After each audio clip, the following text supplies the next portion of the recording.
Kayo po ba ay edad 60 anyos or pataas? Alam niyo po bang maaari kayong high risk sa malnutrition na maaaring magdulot ng pagkakasakit, madalas na pagka-ospital o kaya naman po ay maagang pagpanaw? Pag-usapan po natin yan. Ako po si Nurse Dayan, ang inyong host dito sa Tagalog Health Talks. Ang malnutrition po ay maaaring maranasan ng sinuman. Ngunit ayon sa mga eksperto, ang mga taong may edad 60 anyos pataas ay may mas higit na risk dahil sa mga nangyayaring pagbabago sa kanilang pisikal na katawan kapag po sila ay tumatanda na. Ang malnutrition po ay tinagurian ding silent pandemic. Kalimitan po ito ay nai-ignore or nababaliwala ng karamihan. Ang masama po nito, ang malnutrition ay maaaring magdulot ng madalas na pagkakasakit at pagkakaospital, or worst, ay maagang pagpanaw. Nakakalungkot pong isipin na may ilan sa atin na hindi makakain pag walang karne or walang isda, at kung gulay lamang ang pang-ulam sa hapagkainan, ay nako, nawawalan po ng ganang kumain, lalo na siguro po ang mga kabataan sa ngayon. Although dahil po sa mga technological advancements sa industriya ng kalusugan, o nga po napapahaba ang buhay ng tao, pero hindi po ibig sabihin nito na wala tayong haharaping mga komplikasyon sa kalusugan habang tumatanda. Dahil po dito, napakahalagang malaman natin ang relasyon sa pagitan ng nutrisyon, pagtanda, pagpapanatili ng inyong lakas at pagpapahaba ng buhay. Pag-usapan po natin ang nutrisyon at pagbabago related sa pagtanda ng isang tao. Una, protina. Para po sa mga taong 20 hanggang 65 years old, inirekomenda po ng mga eksperto na kumain ng at least 0.8 grams ng protina per kilogram ng kanyang timbang. Ngunit para po naman sa mga taong 65 years old pataas, ito ay itinataas sa at least 1 to 1.2 grams ng protina per kilogram ng kanyang timbang. Ito po ay sa kadahilan ng unti-unting nagsisimulang lumiit ang masa ng kalamnan or yung muscle mass na tinatawag kapag ang isang tao ay tumuntong sa 40 taong gulang. Ang puti po ng itlog ay mainam at mas murang source ng protina para sa mga matatanda. Kung kayo naman po ay vegetarian, maaari kayong makakuha ng protina mula sa mga pagkain tulad ng tofu, soy milk, lentils, beans at iba't ibang uri ng mani. Ikalawa po, vitamins and minerals. Ang pagkain ng iba't ibang uri ng masustansyang pagkain ang pinakamabuting paraan upang makakuha ng sapat na sustansya ang mga matatanda. Ngunit, kung kayo po ay nahihirapang makuha ang sapat na bitamina at mineral mula sa inyong pagkain, ang inyong pong doktor ay maaaring magrekomenda ng mga dietary supplements kagaya po ng calcium, vitamin D, vitamin B6 at vitamin B12. Tandaan po natin na kasabay ng pagtanda ng isang tao, siya ay maaaring makaranas ng chewing difficulties. Mas nahihirapan po siyang ngumuya at lumunok at maaari po itong magresulta sa hindi sapat na nutrisyon na tinatanggap ng inyong katawan. Eventually po ito ay magre-resulta sa deficiency ng bitamina at mineral na kailangan ng inyong katawan para mapanatili itong malakas. Pag-usapan po natin ang mineral na calcium. Ang sapat na calcium at vitamin D ay nakakatulong upang mapanatiling malusog at matibay ang ating mga buto. Ang marupok po kasi na buto ay maaaring magresulta sa fractures or pagkaputol ng buto.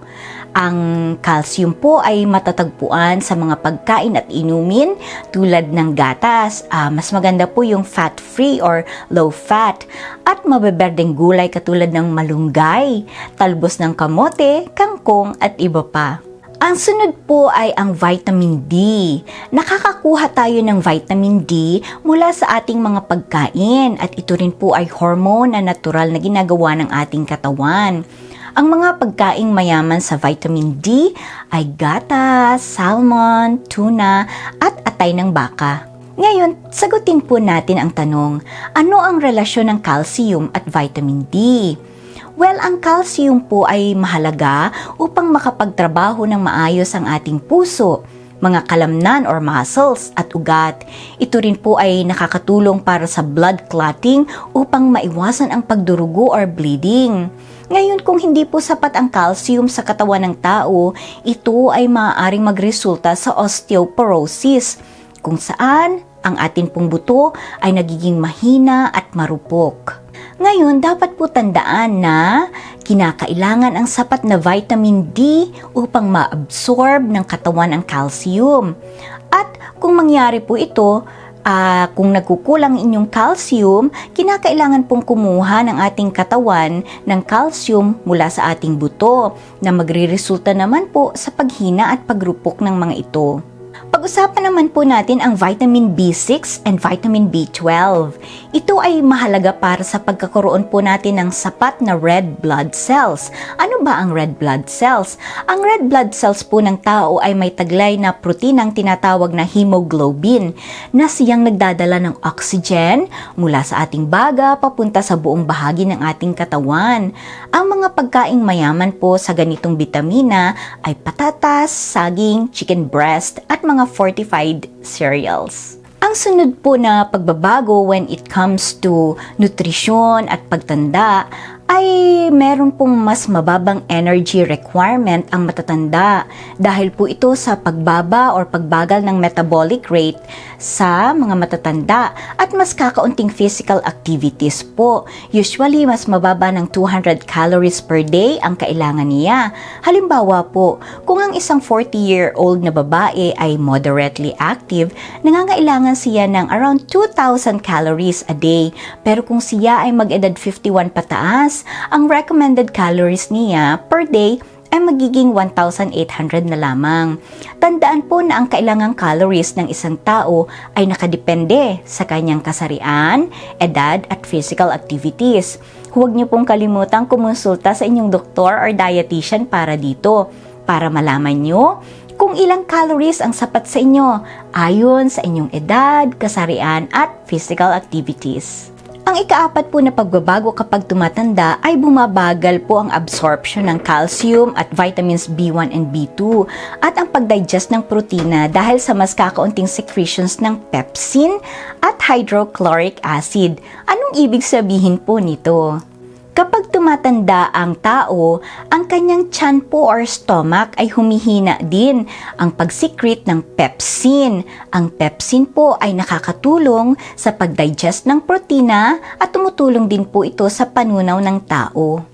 Ang ikalimang pagbabago po, ang bilang ng taste buds ng isang tao ay bumababa at lumiliit or nag-shrink habang siya ay tumatanda. Kaya po ang panlasa ng tao ay kalimitang nagde-decline sa edad na 60 years old. Mas kakaunting laway or saliva din po ang napoproduce habang tumatanda. Ito ay maaaring makaapekto sa kanyang panlasa at gana sa pagkain. Ang ika-anim po na pagbabago kapag tumatanda na pwedeng makaapekto sa inyong nutrisyon ay bumabagal ang paggalaw ng large intestine. Ang large intestine po sa matatanda ay may estimated na habang 5 talampakan or 5 feet. Dito pumupunta ang mga indigestible na food material pagkatapos maabsorb ng small intestine ang karamihan sa mga sustansya mula sa ating kinakain. Sa large intestine din po na-absorb ang tubig, ang mga bitamina mula sa hindi na-digest na pagkain. Kapag bumagal ang intestinal motility at peristalsis ng large intestine, ito ay maaaring magresulta sa constipation sa mga matatanda. Sunod po na pagbabago kapag tumatanda, ang pagrupok ng ngipin ng matatanda. Ito ay maaaring magdulot ng masakit na ngipin o kaya kahirapan sa pagmuya na maaaring makaapekto sa kanilang appetite at nutrition eventually. Isa rin pong factor ang decreased manual dexterity or kung paanong gamitin or pagalawin ng mga matatanda ang kanilang mga kamay. Ito ay maaaring makaapekto kung paano sila magsipilyo. Mahalagang magkaroon ng dental check-up kahit po matanda na. Ikawalong pagbabago po na related sa nutrisyon ng matatanda. Humihina ang bite force or pagkagat at pagnguya ng matatanda dahil sa lumiliit at humihina ang muscles ng tao sa bibig habang siya ay tumatanda.